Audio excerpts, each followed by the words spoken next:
Et salut tout le monde, on est sur l'épisode 11 de Podcaf et puis on est avec la Dream Team. Salut Léo et Clément. Salut Clément. Bon bah les gars, ça va? Ouais, super. Franchement, ça fait un bail que je vous ai pas vu. C'est vrai qu'on s'est pas vu depuis un moment pour le podcast. Ouais. Moi, Léo, ça fait avant l'année dernière, quoi. Enfin, avant. Ça fait très longtemps. En 2024, c'était la dernière fois? Non, on a dû en tourner un en 2025 ensemble quand même. Oui, non, ça fait depuis avant l'Afrique. Au début, oui. C'est juste avant l'Afrique on a fait le... Mais au tout début, enfin janvier, quoi. On est au mois de mars, là. Oh là là. Ouais. Sinon, Podcaf, du coup, suivez-nous sur les réseaux sociaux, Instagram, Facebook. On est sur YouTube, Deezer, Spotify, Castbox et autres. Vous avez tous nos liens normalement dans les bios de toutes ces plateformes-là. Donc allez-y, n'hésitez pas. Et sinon, pour aujourd'hui, on va parler steampunk, dont Léo est un expert, ou au moins sur un autre expert du jour sur le sujet. Ouais, expert. C'est vrai que je côtoie le steampunk depuis un petit moment. Parce que je suis sculpteur dans la thématique steampunk. Je fais des sculptures, des créations qui sont faites dans cet univers à base d'objets de récupération. Alors du coup, on va peut-être donner une définition du steampunk. On verra ça après, on va faire les recos. Ok, on fait les recos. Est-ce que vous avez des recos? Oui, je commence du coup. Ouais, alors en reco, mais ça va être en rapport avec le Steam, puisque c'est un court-métrage qui est tiré des œuvres de Stéphane Halleux, et ça s'appelle Monsieur Hublot, et on peut retrouver ça sur YouTube. Ouais, ça me dit quelque chose. Ça dit quelque chose, c'est absolument génial. En fait, il crée ses sculptures, donc il a un chien mécanique, il a plusieurs personnages, qui sont assez blancs. Le visage est assez blanc puisque c'est fait en résine, je crois. Et par contre, tous leurs costumes sont faits en cuir et puis objets de récup, mais bien poncés, bien peints. C'est splendide. Et donc, c'est une histoire un peu... très très mignonne dans une ville totalement rétro-futuriste avec des machines à vapeur de partout. Et donc, il a fait animer ses sculptures par... des animateurs belges, je crois, puisque lui est belge. Ok, du coup c'est de la... C'est du stop motion ou... Ah non, c'est de la 3D? C'est de la 3D, puisque okay. C'est ces sculptures qui ont été scannées vraiment de tous les côtés, et ils ont réussi à les animer. D'accord. Voilà. Et puis il y a certaines sculptures qui bougent, donc ils ont dû faire du stop motion. Ouais. Quand tu fais de la 3D, donc ils ont scanné du coup la sculpture, et après, quand tu passes à l'animation, en gros tu as un squelette, et tu mets le squelette sur le truc que tu as scanné en 3D. Alors il y a d'autres étapes entre les deux, mais globalement c'est ça, en gros tu mets un squelette mobile sur la forme que tu as créée en 3D. Il doit sûrement y avoir des making-of de comment ils ont fait sur YouTube, on doit trouver ça. Et je sais qu'ils ont fait tous les décors qui sont derrière les personnages en 3D, ouais, c'est modélisé aussi. Ah ouais. C'est vraiment magnifique. Et je crois qu'il a été primé ce court-métrage. Ok. Je vous encourage à aller le voir. Voilà.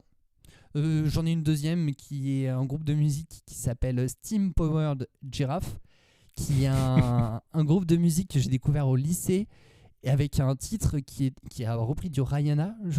Rihanna, c'était Diamond. C'est Rihanna. Peut-être, oui. Ouais. Et ils ont une présence sur scène qui est géniale puisqu'ils sont déjà hyper bien maquillés, style pantin, un petit peu robotique. Ouais, un peu automate, ouais. Voilà, c'est ça, automate. Et ils dansent de manière saccadée et ils parlent. Enfin, c'est vraiment du théâtre, je trouve aussi. Ah, ok. Voilà, moi j'aime beaucoup. Steam Powered Giraffe. Et toi, Clément? Premier reco, jeu vidéo. Monster Hunter Wilds qui est sorti début du mois de mars, là. Et oui, grosse sortie jeu vidéo. Une grosse sortie jeu vidéo sur une licence qui a plus de 20 ans maintenant. Moi, je suis un grand fan depuis longue date. Depuis le début de mon adolescence, donc jeu assez incroyable. Et là, pour le coup, je le recommanderais aussi pour tous les débutants qui connaissent pas le monde. Donc on est dans un monde pareil, un peu dystopique, mais rétro, où on se bat contre des grosses bébêtes pas jolies, des dragons, des wyverns, des machins monstrueux. Et le jeu est incroyable. Il y a une bonne durée de vie pour l'instant et il y aura du contenu qui va être ajouté avec les années comme on a l'habitude. Okay. Facile à prendre en main pour tous les débutants justement, donc c'est un bonheur. Et voilà. Léo qui est perdu, il a les yeux dans le vide. Oui. Mais je te montrerai des vidéos, Léo, parce que c'est assez ouf. Ouais. Ouais. Non, elle est assez incroyable. Et puis même d'un point de vue histoire, là, pour le coup, moi qui suis beaucoup penché sur le lore, je me suis fait 5 heures de vidéo Monster Hunter en mode waouh. Ouais, parce qu'ils ont là, fait il va y évoluer avoir des certains choses, personnages et tout ça ouais. aussi, Ouais. des PNJ, mais que tu as déjà croisés avant. Exactement. Et j'ai vu quelques trucs là-dessus. Les Et ouais, c'est cool. antagonistes, qui font équipe avec toi pendant l'histoire, tu les as déjà vus dans Monster Hunter World, qui est sorti il y a 4 ans. Ok. Qui était en train en mode de s'entraîner, en mode ils sont jeunes et tout. Et c'est incroyable. Et même niveau lore, là, on devrait arriver dans une époque de Monster Hunter où il y a des révélations qui vont être faites. On va voir des choses qui, je l'espère en tout cas, qui devraient arriver, qui vont être incroyables. Et du coup, voilà, ouais, grosse reco jeux vidéo là-dessus. Ok. Et un peu dans la thématique du monstre, deuxième reco animé cette fois. Kaiju number 8. Kaiju numéro 8. Ah oui, j'ai vu aussi. Qui est, je suis tombé dedans très rapidement et bon, il n'y a pas beaucoup d'épisodes donc je l'ai fait assez vite, mais j'ai beaucoup apprécié. Donc on est pareil dans un monde à peu près comme le nôtre. Ouais, à peu près contemporain, mais on est dans un Japon où il y a des kaiju, donc ces espèces de Godzilla, de gros reptiles, de gros machins, et une équipe de défense qui va grandir et qu'on va suivre. Il y a un côté très Attack on the Titan. Ouais, dans la démesure et dans le. Des kaiju par rapport aux autres qui vont évoluer aussi un peu avec pas de l'équipement tridimensionnel, mais avec leurs aptitudes. C'est quasiment ça. Ouais. Et c'est drôle, c'est un peu touchant, c'est super. Ouais, non, c'est marrant, j'avais bien aimé cool aussi. À regarder. Mais j'ai pas. Enfin, il y avait une saison, je crois, qui était sortie sur Netflix, et du coup, j'ai pas continué parce que j'attendais la sortie des autres. Ouais. Mais t'as bien fait parce que moi, le dernier épisode, j'étais sur ma fin, quoi. J'étais là en mode ouais. J'ai plus rien à regarder. Embêtant. Donc voilà pour moi. Ok, super. Moi, en reco, ça va être un petit film qu'on a regardé hier avec ma chérie, et c'est Migration. Du coup, des petits canards qui vivent tranquillement dans leur étang, et un jour, ils tombent sur des oiseaux migrateurs qui viennent faire une halte dans leur étang, et ça donne des envies de voyage et d'aventure à certains canards de la famille. Et finalement, ils vont se mettre dans un grand voyage qui va leur amener des péripéties et des souvenirs, et c'est... franchement, c'est cool. C'est fait par les studios d'Illumination, et c'est vraiment... je sais pas, le côté famille et tout ça était super bien fait. Enfin, ouais, c'est génial. Même pour des adultes, franchement, y a des bons gags et tout. Non, c'est marrant. Voilà. Et l'autre film que j'ai vu qui m'a retourné, par contre, c'est Goliath, avec Gilles Lelouch et Pierre Ninet, où Gilles Lelouch joue le rôle d'un avocat qui doit défendre une défunte dame qui est agricultrice et qui a utilisé des produits... comme des pesticides, des choses comme ça. Et du coup, elle a eu un cancer et elle en est morte. Et du coup, ils ont porté plainte contre tout ça. Donc, il y a ce personnage-là qui s'occupe de ça. Et de l'autre côté, il y a Pierre Ninet, qui est lui un lobbyiste, qui travaille pour des boîtes qui vendent des pesticides.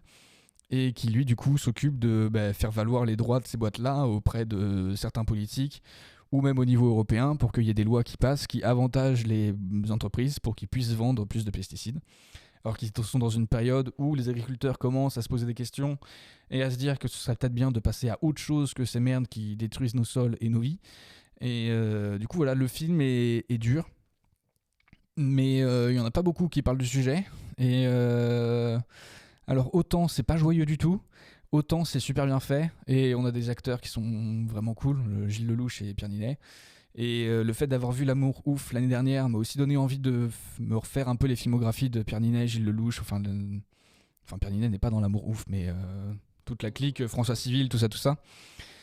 Et du coup, Goliath, très très bon, quoi. Et je comprends comment ces gens-là se sont retrouvés pour faire du cinéma après sur d'autres projets. Je sais plus, mais non, je sais plus. Mais non, très bien, je conseille, même si j'avais envie de me tirer une balle après, mais...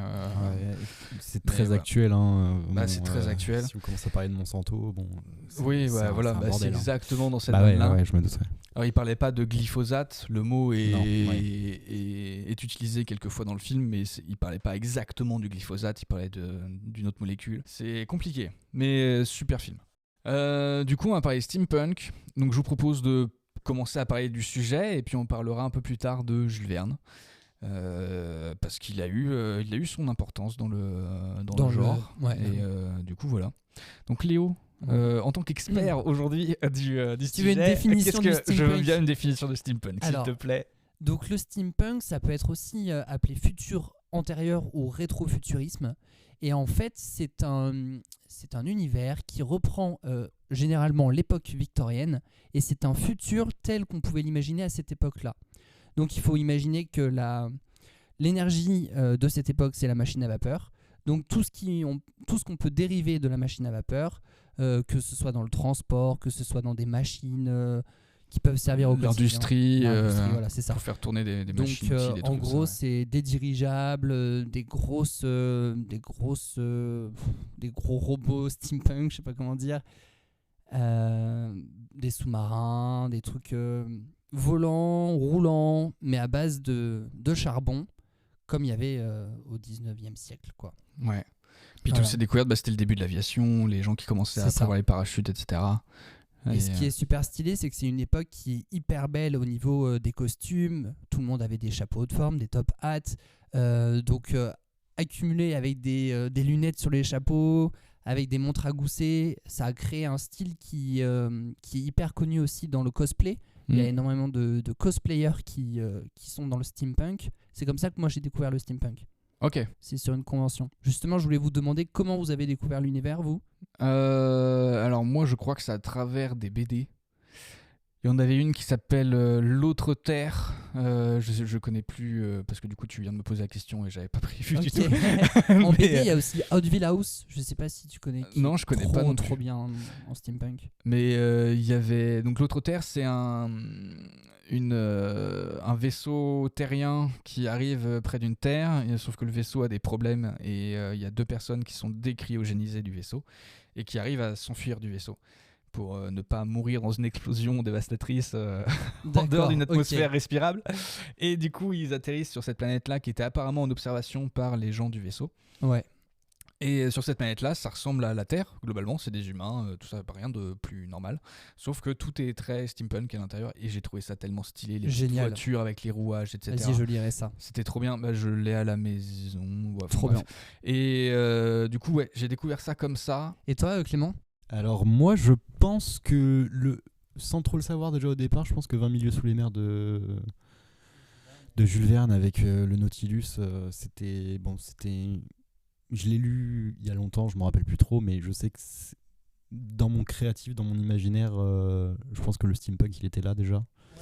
Et après ça a été beaucoup les jeux vidéo de mon côté, donc j'en parlerai un peu après, mais entre les dérivés, tout ça, et puis c'est un esthétique que j'apprécie énormément aussi parce que on peut pas dire que c'est du minimalisme, c'est du maximalisme, voilà exactement. Il y en a partout, ça bouge dans tous les sens. Moi je trouve ça à contempler, je trouve ça incroyable, surtout dans tous les univers que moi j'ai exploré dans le jeu vidéo.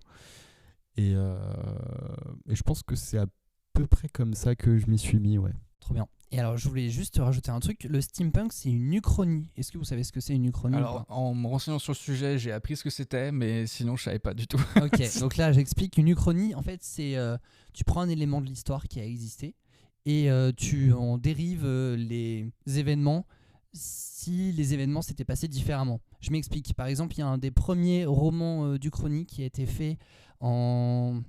je sais plus quelle date exactement, mais en gros ça reprend Napoléon qui fait sa campagne en Russie et c'est comme s'il avait gagné et comment Napoléon aurait continué à être empereur après cette victoire au lieu de cette défaite. Ok. Et donc il y a même Eric Emmanuel Schwitz qui a dû faire, je crois, un livre sur Hitler qui s'appelle La part de l'autre, la part des autres. La part de l'autre, ouais, je l'avais noté. Et en fait, c'est l'histoire d'Hitler si jamais il avait été accepté en école d'art et s'il avait continué dans ce projet-là, dans ce courant-là, voilà, ça aurait changé tout le cours de l'histoire. Et donc le steampunk, c'est totalement ça. C'est un futur qui change en fonction d'un événement du passé qui est l'énergie principale, la machine à vapeur. Ouais. D'ailleurs, j'ai découvert aussi que l'époque victorienne, on l'appelait comme ça parce que c'était la période de règne de la reine Victoria. En fait, et ça, j'avais jamais fait le lien. Okay. J'avais jamais fait le lien. Et ouais. Uchronie, mais un peu dystopique aussi, non? Ou pas? Ça dépend, Justement, ouais. Moi, dépend des auteurs. Je rebondirai après si t'as fini, Léo. Ouais, t'as fini. Ouais, rebondir là-dessus parce que il y a eu plein de dérivés du steampunk. Alors avant, après, au niveau des dates, ça dépend un peu. Il y a des courants qui arrivent un peu dans tous les sens et qui sont affublés du terme punk à la fin. J'aimerais bien en parler de quelques-uns qui sont plus ou moins connus, je pense. On n'a pas parlé du créateur du steampunk. Bah tu veux... Ouais, on fait un petit bout d'histoire et puis on parle des dérivés. Alors, c'est Kevin Jeter avec son équipe, ils étaient 3. Ouais. C'est ça, et c'était en 1987. Et en fait, ils inventent juste le terme steampunk, puisque le steampunk, c'est un courant qui existe malgré lui, puisque c'est des romanciers, des BDistes, des cosplayers qui l'ont fait. Mais voilà, il a mis un nom dessus, alors que déjà des noms existaient, comme tu disais, le cyberpunk, le dieselpunk, tout ça. Voilà, au niveau contexte. Et c'est né en Angleterre. Ouais, en 1989, je crois. Ah, je crois que c'était 1987. Je me suis trompé, écoute, alors. peut-être 87. Ok, bah voilà, du coup, Clément, tu peux continuer. Ouais, du coup, au niveau des esthétiques, moi, déjà, dire que c'est beaucoup romancé, je pense.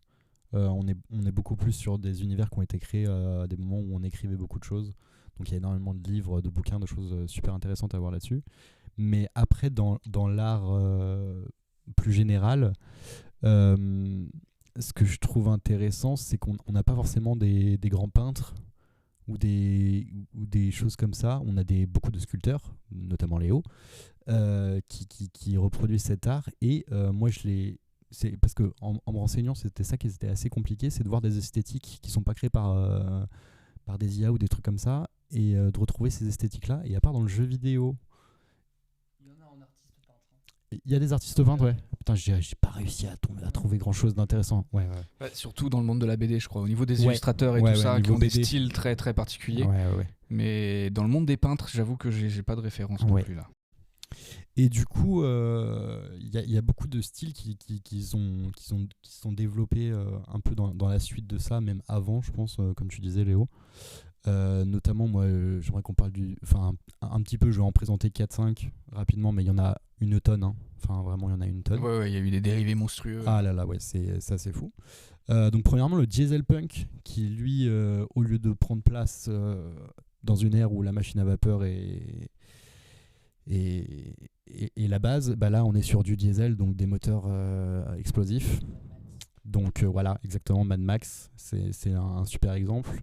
Et quand on se renseigne un peu, on voit aussi que l'esthétique de la Première Guerre mondiale, au niveau des tenues Première Guerre mondiale, tout ça, okay. Ça c'est du dieselpunk. Moi je pourrais parler de Wolfenstein, la série des jeux vidéo qui est totalement basée là-dessus, hein, donc très, dans ce cas-là, dystopique, parce qu'on est dans une ère de guerre, Première Guerre mondiale, tout ça qui est assez négative et super intéressante. Qu'est-ce que je pourrais... Oui, il y a le biopunk, qui est un peu... faut le supporter à la vision aussi, parce que ça peut être un peu trash. C'est chaud. Hein. Moi, j'aime là, le biopunk, ouais, c'est des intraveineuses et tout, là, corps humain modifié qui est pas en mode robotique, quoi. Non, c'est très ça qui est bio, bizarre. quoi. C'est très biologique. Enfin, imagine tu mets des champignons sur quelqu'un et il devient plus fort. Enfin, ça pourrait faire partie du biopunk. Enfin, au niveau dérivé, après c'est ça, c'est que l'imaginaire fait que tu peux créer plein de choses, quoi. Quelque chose de plus contemporain qui a été un peu inventé et démocratisé au début des années 2000, le solarpunk, qui lui pour le coup n'est pas du tout dystopique et plus basé sur un univers très actuel où on va être dans la biodiversité,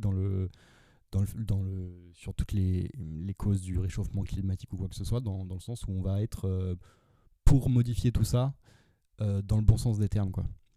Donc on va avoir beaucoup plus d'imaginaire très boisé, avec des maisons qui sont un peu sous terre, à la façon Hobbit, des choses comme ça. C'est très très joli à regarder aussi, le solarpunk. Et c'est un mouvement, de ce que je me suis renseigné, qui est un peu controversé, mais qui est presque comme une culture, quoi, à part. Ok, mode, d'accord. On se revendique solarpunk parce qu'on est pour la biodiversité, on veut faire tout ça, mais toujours avec ce punk qui fait que on est un peu contre le système, quoi. Marginalisé et voilà, tout ça, ok, ouais. Et c'est quoi l'événement du coup qui a fait que ça a évolué comme ça? Je sais pas du tout. Je pense que c'est venu avec l'actualité. Hein. Voilà, c'est ça. C'est venu avec l'actualité et c'est un mouvement qui s'est un peu démocratisé. Au bout d'un moment, on a mis Solarpunk dessus et voilà. Et en grand dernier que moi j'apprécie énormément, le cyberpunk, qui est là pour le coup dans un... Après, c'est pas un dérivé du steampunk, c'était un autre courant en lui-même, mais parce que ça existait avant le steampunk, je crois. Ouais. Mais le cyberpunk est exceptionnel, on en fera un épisode. Je pense parce que c'est absolument requis. Moi, en tout cas, j'ai énormément de choses à raconter là-dessus. C'est un univers aussi qui me touche énormément. Beaucoup d'œuvres dont je pourrais parler. Blade Runner, Ghost in the Shell, Matrix c'est du cyberpunk. Ouais. Mais surtout les Ghost in the Shell. Hein, c'est un moyen de se retourner la tête très rapidement. Quoi. Donc voilà. 6 petites mentions honorables pour le clockpunk qui, trop cool. Qui est là beaucoup basé sur des mécanismes physiques et donc c'est beaucoup de ressorts, vraiment on se base sur l'horlogerie en fait, le fonctionnement d'une pendule ou de... Donc imaginez des villes entières avec des horloges un peu partout et des mécanismes apparents et qui auraient commencé dans les premiers récits de l'époque sur une période de la Renaissance, donc vraiment bien avant la période du steampunk victorien, tout ça quoi. Donc intéressant aussi à explorer. Donc voilà, il y a énormément d'univers qui en déroulent dans tous les sens et c'est un bonheur de se pencher là-dessus. Ouais. Qu'est-ce qui fait que vous aimez le steampunk ? Qu'est-ce qui fait qu'il y a autant de gens qui aiment ce courant-là ? Parce que mine de rien, c'est quelque chose qui parle à énormément de gens et surtout de notre génération, j'ai l'impression.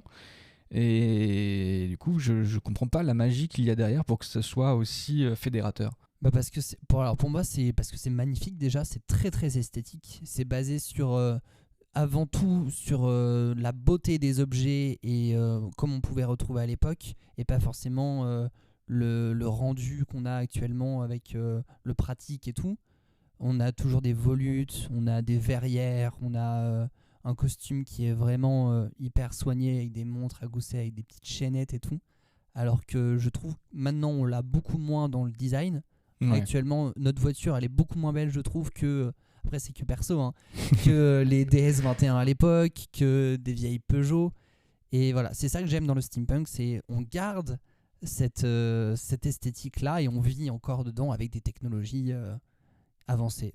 Et même si elles sont mauvaises pour l'environnement, n'ont pas un impact immédiat dessus. C'est ça. On peut c'est vrai encore qu'on en parle profiter. Pas du tout écologie à l'époque victorienne. Et on parle pas non plus de...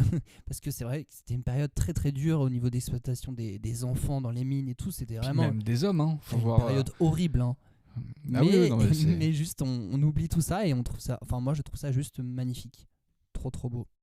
Le courant artistique est vraiment cool. La période dont il s'inspire n'est pas irréprochable. Mais c'est ça. Je trouve qu'elle apporte un contexte et que justement cette période très dure où on divise une classe basse qui a les moyens de rien, une classe moyenne qui arrive à s'en sortir, une classe haute qui est ornementée au maximum dans tous les sens et qui est améliorée par toutes ces machines ou ces choses comme ça. Je trouve ça incroyable. Je pense que ça explique un peu tout ça, quoi. Toujours une lutte des classes qui est très très compliquée, qui est très actuelle aussi. Je pense qu'on peut faire plein de relatifs par rapport à ça. Ouais. Moi, je trouve aussi que c'est une période qui est propice à l'invention, l'imaginaire, etc. Ouais. Et du coup, dans les œuvres que j'ai pu voir où ça parle de steampunk, ou en tout cas qui sont dans le courant steampunk, tout le monde est un peu ingénieur, ou son propre ingénieur. Tout le monde est capable de produire quelque chose qui va fonctionner. Parce que sur une machine qui a pété, tu peux récupérer des rouages, les mettre ensemble, trouver l'assemblage qu'il faut pour créer une autre chose qui sera utile à son niveau. Et du coup, je trouve que c'est plutôt cool cette espèce de monde de maker ou du DIY mécanique. C'est un truc que j'apprécie aussi. Ouais. Moi, c'est beaucoup cette chose-là aussi que j'aime dans le steampunk, c'est le côté artisanal. Le côté artisanal, le côté inventeur, dorure, puis le côté... Enfin, il y en a partout, quoi. Tu plonges ta tête dans une image et t'es là, putain, il y a un détail ici, il y a un truc là et tout. Ouais. Et ça doit faire bouger ça. Et au niveau de l'imaginaire, c'est incroyable. Après, j'aime beaucoup aussi tout ce qui est justement chargé au possible dans ces périodes-là. Et je voulais dire un truc, je sais plus quoi. Et alors, moi, c'est tellement un univers qui me plaît. Mon intérieur chez moi est totalement victorien parce que j'aime trop ces meubles-là et tout. Donc, c'est au dépend de ma copine, je pense, parce que c'est quand même un univers très particulier. Comme tu dis, c'est maximaliste, quoi. C'est surchargé. Et ouais. Et alors, moi, j'ai une petite question. Vous avez des œuvres à nous citer, que ce soit en film, que vous avez lu aussi, des romans Alors, oui, évidemment. Ouais. Parce que je crois que c'est un des courants que je suis le plus, mais malgré moi, quoi. C'est pas, je fais pas attention à regarder du steampunk ou du cyberpunk ou quoi. C'est vraiment quelque chose qui me plaît et qui m'attire tout de suite, et je n'y suis pour rien. Mais du coup, j'ai beaucoup d'œuvres en lien avec ces mouvements-là. Comme Lady Mechanica en termes de BD qui a fait un tollé monstrueux dans le monde du steampunk, où ça parle d'une dame qui est une enquêtrice détective qui est à moitié humaine et à moitié robotisée parce que ses membres ont été coupés ou arrachés quand elle était plus jeune et ont été remplacés par des membres mécaniques, et du coup elle cherche son créateur entre guillemets. Il y a évidemment Dishonored dans le jeu vidéo qui est juste une référence de l'univers steampunk dans le jeu vidéo. Ouais, je veux en parler, mais j'avais oublié, mais oui, qui est monstrueux. Mais il y en a plein d'autres. Oui. League of Legends aussi évolue dans un monde complètement steampunk. L'extech et c'est ça, tout le côté rouage de cette ville. On en a parlé dans Arcane, mais c'est exactement ça. Donc Dishonored, excellent. J'ai passé des heures dessus à chercher le moindre détail sur l'univers dans lequel tu évolues, parce que les développeurs ont pensé à enrichir tout leur univers avec des morceaux de lettres, de papier, de livres que tu peux retrouver dans les endroits où tu vas tomber au fur et à mesure du jeu, et qui vont t'apporter des détails et encore plus de choses sur comment fonctionne tel mécanisme, qui l'a inventé, pourquoi l'inventeur a inventé tel truc. Parce que ça vient de sa vie, il était peut-être un explorateur bloqué quelque part, et pour survivre, il a créé tel truc qui a fait que la baleine est devenue un des éléments essentiels de toute leur énergie pour développer de l'électricité et autres. Enfin voilà, l'univers est incroyable pour Dishonored. Ceux qui n'y ont pas joué, les jeunes, allez-y tout de suite, téléchargez-le en masse, c'est incroyable. Ah, c'est très sombre, mais le steampunk est sombre, hein. Ça dépend. Ah ouais. Moi, je voudrais revenir sur le fait que tu disais tout à l'heure, pour vous, qu'est-ce qui a fait que ça a explosé ? Moi, je dirais pas que ça a explosé. Je pense qu'en fait, c'était toujours là. Enfin ouais. Voilà, c'est ça. Mais c'est toujours là, et je pense que les gens ne se rendent pas compte que dans toutes nos œuvres, dans tous nos trucs, il y a toujours un petit machin, une petite référence qui en fait partie. Et c'est ça qui est ouf en fait. Moi, c'est dans mes recherches hier soir, c'est là où j'étais là en mode ah ouais, mais en fait, il y en a partout. Mais oui. Il y en a partout et on s'en rend pas compte, quoi. Personne ne met le mot dessus. Alors moi, pour la petite anecdote, le terme steampunk, je l'explique très très souvent, mais les gens ne connaissent pas en général ce nom-là. Ouais. Et par contre, ils savent ce que c'est, parce que quand je leur explique, ils me disent ah bah oui, j'ai vu un film, j'ai vu ça, Tim Burton, ils me citent plein de choses qui le sont. Mais c'est vrai que ce style-là, le nom est pas trop connu. Par contre, je parle souvent avec des clients anglais. Alors là, les Anglais, mais c'est eux qui m'apprennent des trucs sur le steampunk, quoi. Vraiment, c'est un mouvement, je pense, qui là-bas est surexploité et très très connu. Sherlock Holmes, apparemment, c'est complètement steampunk. Ah oui, tu les as pas vus, les 2 derniers Sherlock Holmes ? Avec Downey Robert Jr. Ouais. Alors, si, je les ai vus. Okay. Mais c'est même l'œuvre originelle de Sherlock Holmes. Conan Doyle. Ouais, c'est ça. Est déjà considéré comme steampunk avec les inventions de Moriarty, etc. Ouais, c'est vrai. Pareil, quoi, en pleine époque du début de l'aviation, des machines volantes avec moteur, etc. Mais ouais. Petit truc dans la continuité, le début d'Assassin's Creed, les gars. Le début d'Assassin's Creed ? On est dedans, hein. Toutes les machines qui utilisent les lames rétractables, les machins, les trucs, à cette époque-là. Alors ça, du coup, c'est un autre nom. Je sais plus comment il s'appelle. Attends, je l'ai noté. C'est inspiré de la Renaissance et notamment de Léonard. C'est le clockpunk. C'est le clockpunk. C'est complètement du clockpunk. J'attendais que tu le dises, mais oui, c'est justement cette période-là. Le premier Assassin's Creed est revendiqué comme étant de la période du clockpunk. Alors les premiers, je crois pas, parce qu'ils sont quand même plus anciens en termes de chronologie. C'est plus quand on suit Ezio Auditore, la famille Auditore en Italie, où là c'est vraiment considéré comme oui, parce plus que c'est vrai que clockpunk. Parce qu'avec Altaïr au tout début, c'est un peu plus bien plus ancien. Moyen-Orient. Ouais. Enfin voilà. Mais des relatifs, on peut en faire partout on peut en faire partout. Et c'est incroyable. Moi, j'ai envie de citer quelques films steampunk que j'ai vus, que j'ai trop aimé. Il y a Les Trois Mousquetaires avec Orlando Bloom, qui est complètement steampunk. Ah. T'as pas aimé? Ah non, j'ai pas aimé. Attends, excuse-moi, mais... Il y a Wild Wild West. Un bateau qui vole à la fin, genre on n'est pas dans Peter Pan, bordel de merde. C'est un dirigeable, un aérostat, s'il te plaît. Hein? Mais non, c'est un bateau. Oui, mais il y a bien une sorte de ballon au-dessus du bateau, sinon ça pourrait pas voler. Ouais, mais tu fais pas voler un bateau. Moi, je trouve ça génial. Bref.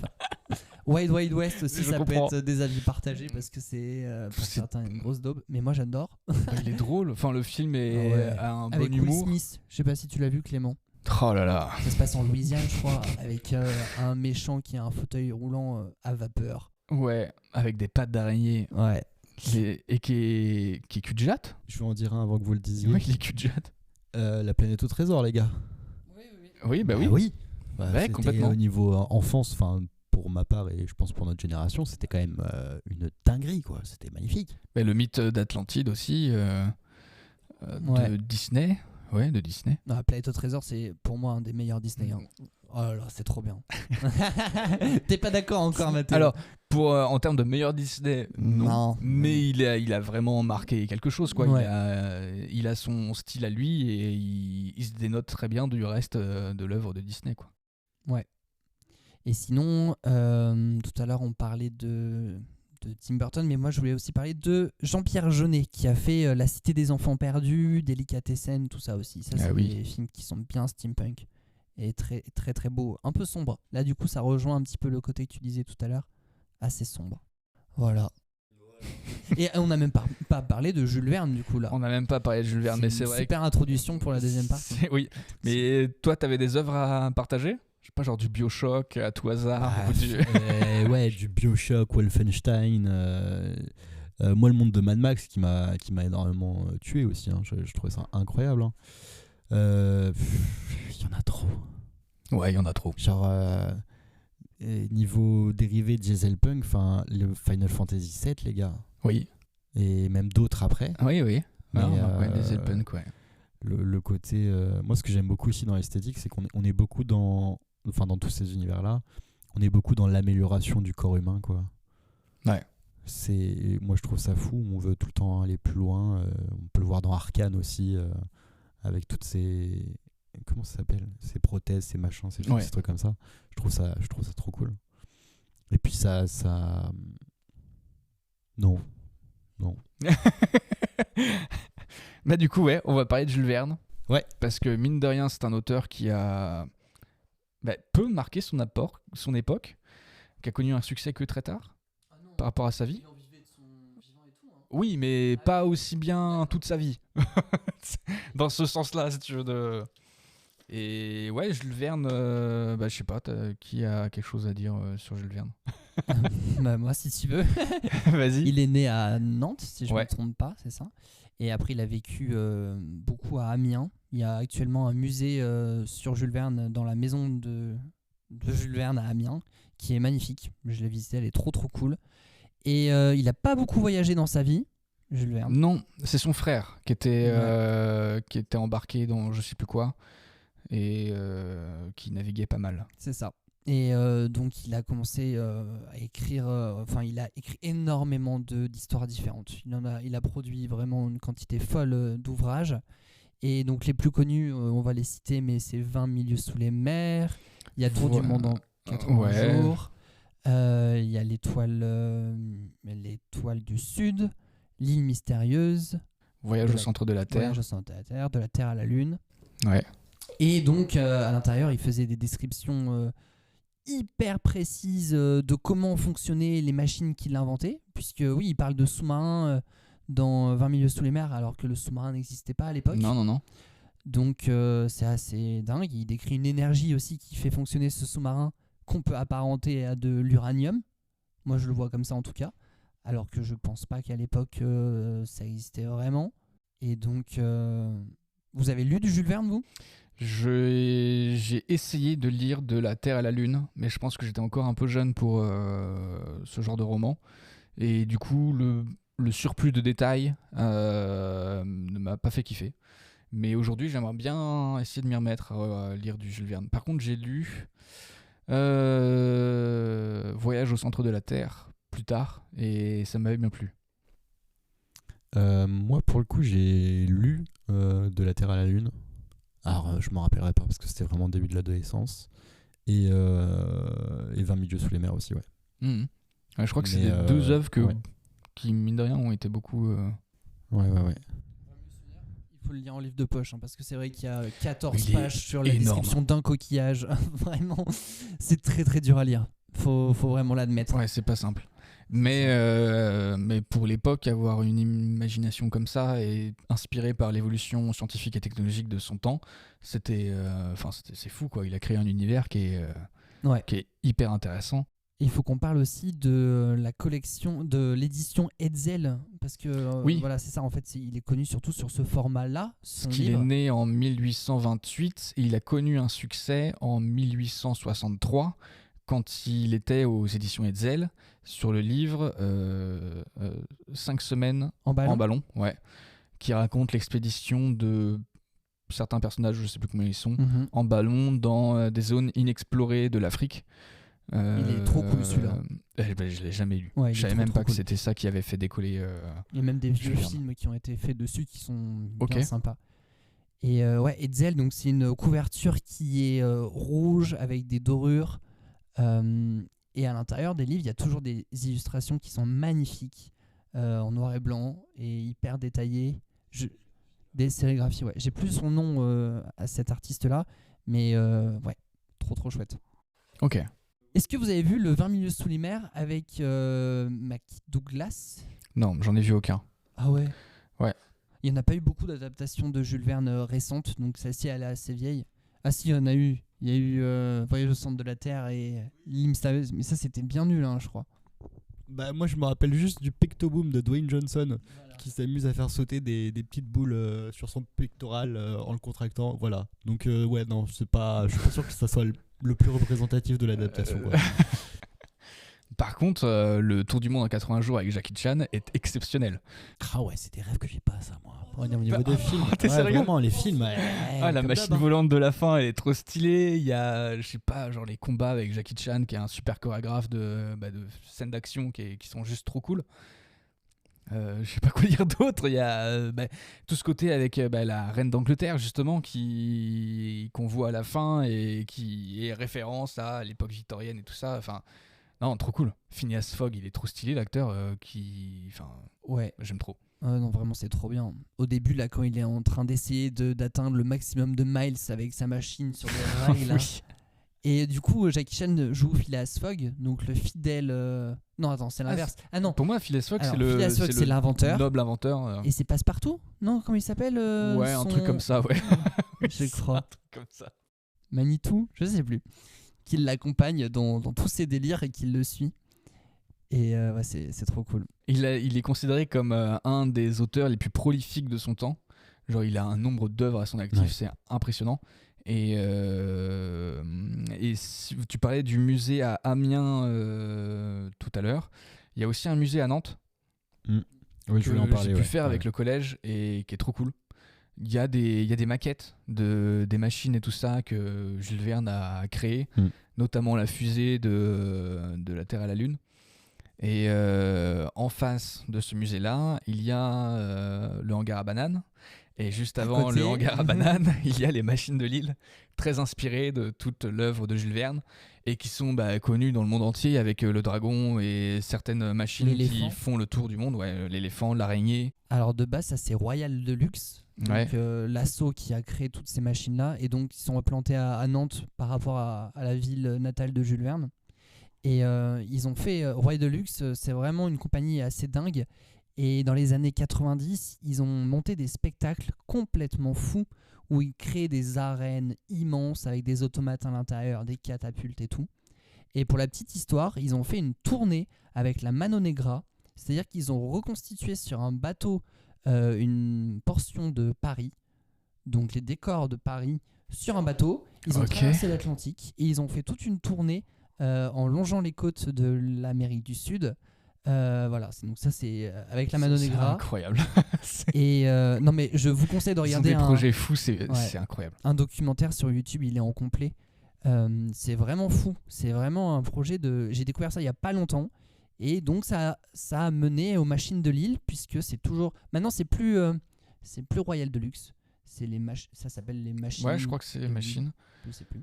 Ouais. Et là ils ont créé un restaurant apparemment. À Toulouse. C'est à Toulouse, ouais. C'est pas à Nantes.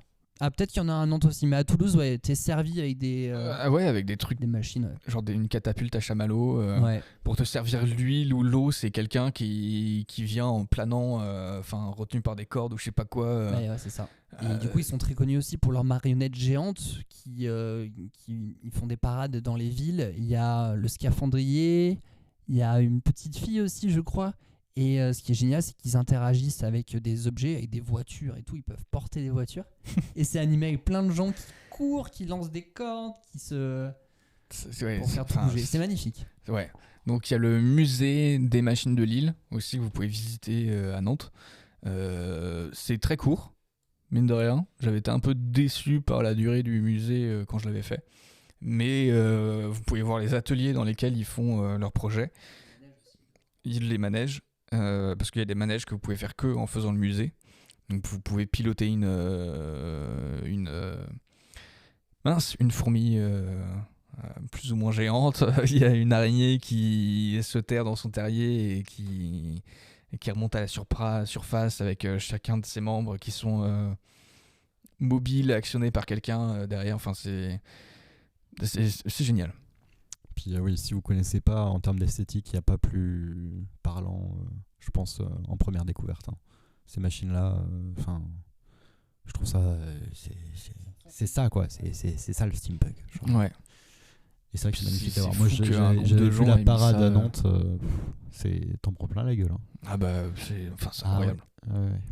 Dans des trucs aussi gros en bois en plus, le bois c'est massif, c'est lourd, c'est pas juste un...